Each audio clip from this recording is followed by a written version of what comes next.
We're gonna go from this to this.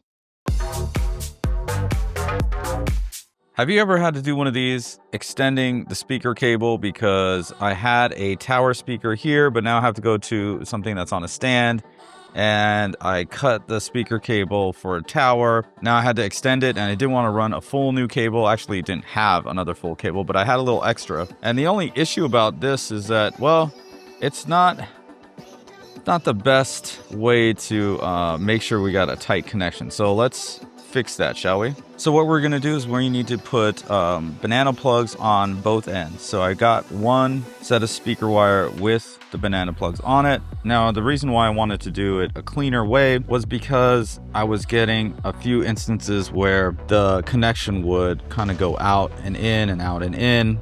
Mickey Mouse job of a extension that I did previously. Okay, there we go. Okay, so now we've got both of these sides ready to go. All right, so here are the connectors that I got, and essentially we just plug one into one end and one into the other. So let's start off with the positive cables, positive legs. Okay, and then the negative.